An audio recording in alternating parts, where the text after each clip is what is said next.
The old ship's doctor held out his glass. "A little brandy?" I offered. "Gladly," he said, watching the golden liquid fill his glass. He held it up to the lamp, letting the light glow through, took a sip, and savored it. "This stuff," he said, "it's a charming killer. You don't know it like I do. You might have read Les Mois, but I've seen alcohol wipe out entire tribes, unloaded by the barrel from English sailors." He leaned back. "I saw a tragedy caused by booze in a small Brittany village near Pontlac.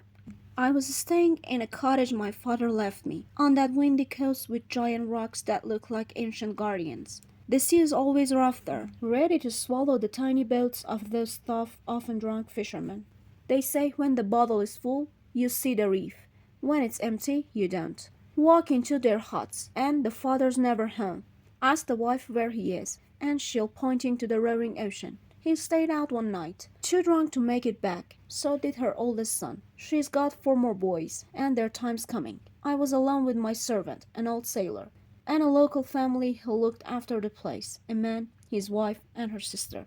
Just before Christmas, the wife had a baby boy. The husband asked me to be the godfather, and I couldn't say no. He borrowed 10 francs for the christening. He said January 2nd was the day. Snow had blanketed everything for a week, making the flat land look endless. The Black Sea churned against the white shore, like it wanted to destroy it. At 9, the father, Krandek, showed up with his sister-in-law, Kermegan, and the nurse carrying the baby in a blanket. We headed to the church in freezing cold that stung the skin. I worried about the tiny baby, thinking these Bretons must be made of steel to bring a newborn out in this weather. The church door was locked. The priest was late. Then the nurse sat on the steps and started undressing the baby, completely naked in that icy air. I was furious. "Are you crazy? You will kill him," I yelled. The nurse calmly said, "No, sir. He must wait naked before God." The father and aunt didn't care. It was tradition. If you didn't follow it, bad luck would hit the child. I argued, begged, even tried to cover the baby. But the nurse ran off through the snow, and the baby's skin turned purple. I was about to leave when the priest finally showed up, plodding across the field with sexton and a boy. I let him have it, but he wasn't fazed. "It's just how they do it," he said.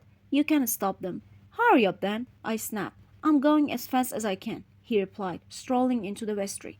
We waited outside, and I ached for the baby, screaming from the cold. Finally the door opened, and the ceremony began. But the baby had to stay naked the whole time. The priest mumbled Latin, dragging it out, his white robe looking like another kind of snow, tormenting that poor child. When it was over, the nurse wrapped the baby up again. The priest asked me to sign the register, then demanded 5 francs. I'd already given Krandek 10, so I refused to pay twice. He threatened to void the ceremony. I threatened to call the authorities. After a long argument, I paid the 5 francs. I rushed to Krandek's house to check on the baby. No one was there, not the father, sister-in-law, or nurse. The mother was alone in bed, shivering and starving, having eaten nothing since the day before.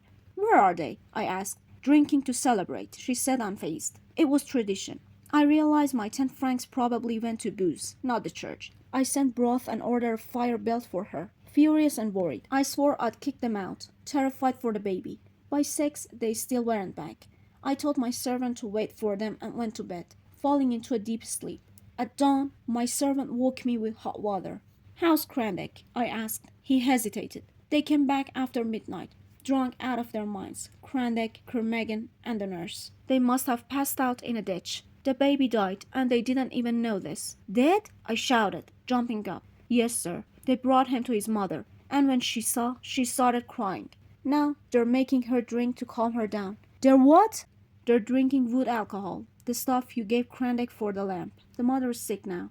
I threw on clothes, grabbed a stake to deal with those brutes, and ran to their house. The mother was drunk, raving beside her dead baby's blue body. Krandek, the nurse, and Kermegan were passed out in the floor. I tried to help the mother, but she died by noon.